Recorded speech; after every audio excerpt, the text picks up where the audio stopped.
911, police, fire, or medical? Yeah, they're fire. Their car got on fire. Is it still on fire? It's on fire right now.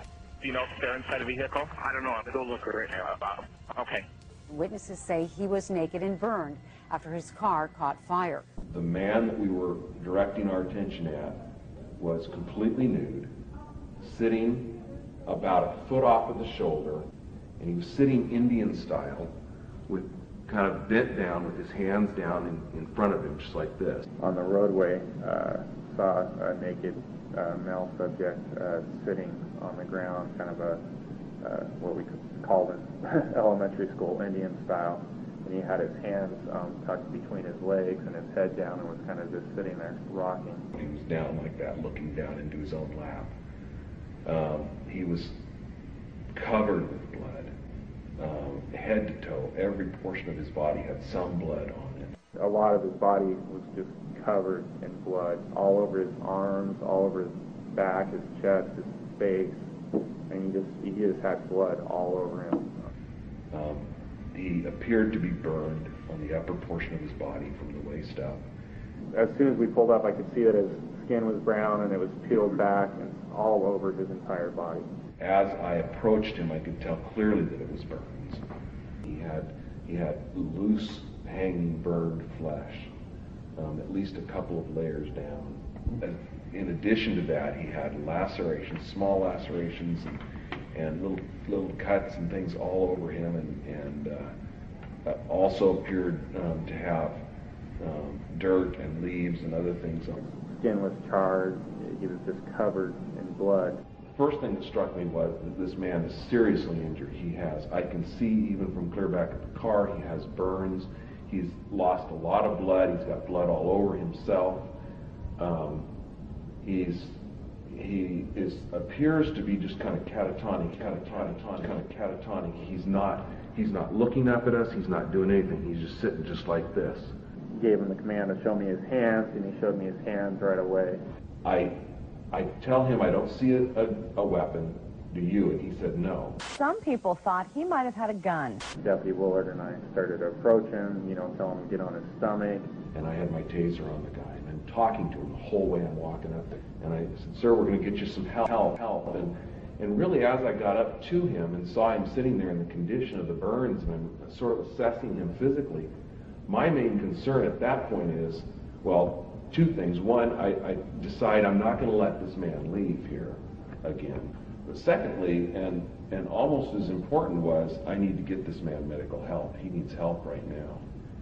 But I need to make sure we're safe. We're safe. Make sure we're safe. We're safe. Make sure we're safe. We're safe.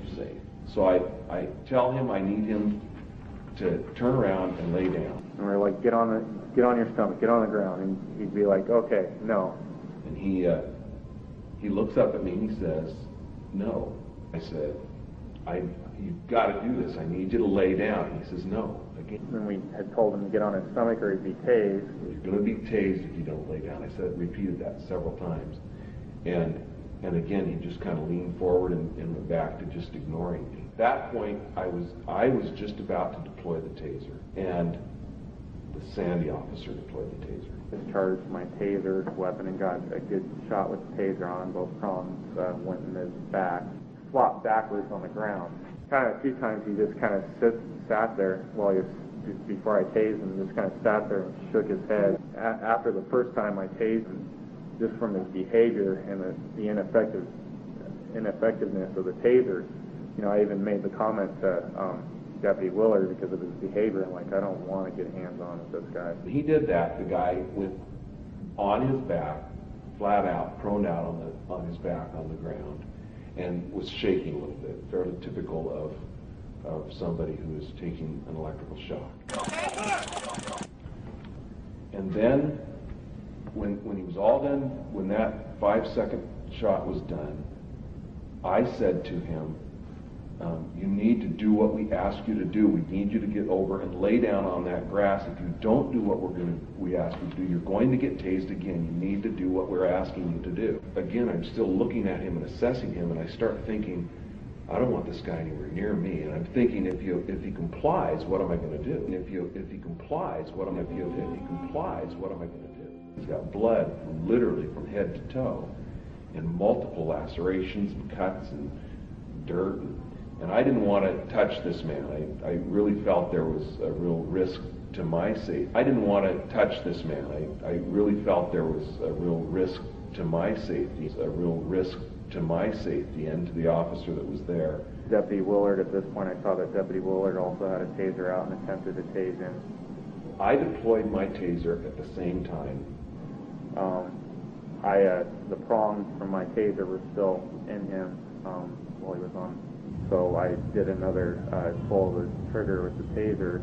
I noticed it appeared that one of the barbs actually was a good hit, and the other one was in him, and he was getting the shock from my taser, but it wasn't really. It stuck, and it hung on, and he started to get up on his left side. He started to go up on his side towards me, and the Sandy police officer hit the taser again. He fell back on his back, reached back, and knocked my one barb off. Well, I started to go after him to get close enough so that the taser would continue to be effective. Turned and faced us. And then he started growling again. And I went for another reload. As soon as, just almost at the same time he turned around, he started screaming, "I'm going to kill you, I'm going to kill you," and running right towards me. And then started to charge at Deputy Willard, yelling, "I'm going to kill you, I'm going to kill you." There were 9 other witnesses close enough to see and hear everything that happened. Not one of them heard Mr. Kaady scream, "I'm going to kill you," at the officers. Not one. Deputy David Willard told investigators, quote, "He started screaming, 'I'm going to kill you, I'm going to kill you,' running right towards me. I was scared." I started to run around the rear of the police car, and I looked back, and he was gaining on me. He was about 3-4 feet behind me. That's when I decided that this man needed to be stopped. I couldn't let him go. I was scared, and I transitioned to my handgun. And I got my firearm out. At this point, the subject jumped up onto the hood of my car, still charging towards Deputy Willard. And he was up on the very top of the Sandy police car, towards the rear window, jumping up and down and screaming, "I'm going to kill you, I'm going to kill you." I remember clearly yelling 2 things. One, "I'm the police and you need to get down." And I think I yelled, "Shoot." I might not have. I might have just been thinking it. But in any case, when it appeared he was going to leap off of the car at me, I fired several shots at him.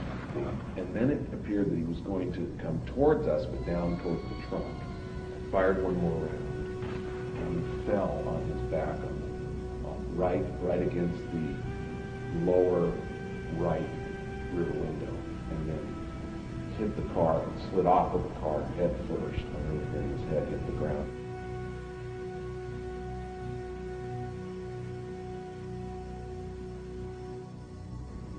And my actual thought was, it's weird, it was all in slow motion, but my actual thought was, I can't let this man get me. I can't let him touch me. He has to be stopped, but I can't let him touch me because of the blood. Because of the blood. And the blood thing was really bothering me.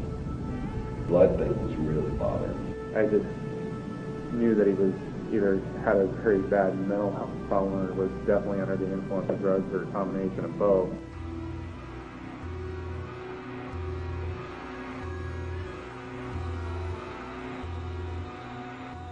According to witnesses, there was something wrong with Kaady that morning. Witnesses say he looked like he was high. Catatonic. The Sandy police officer involved in the shooting is already back at work. The deputy involved is not back to work yet, but could resume duties before this internal review is finished. A shooting review board cleared 2 officers in the shooting of Fouad Kaady last September. And the Sheriff's Office Shooting Review Board also determined that the deputy did not violate policy. Those officers were justified. No criminal wrongdoing in the shooting. There was not enough evidence to file criminal charges against the 2 officers involved. The Board of Police members reviewed the case. The Board of Police members reviewed the case. The Board of Police members reviewed the case.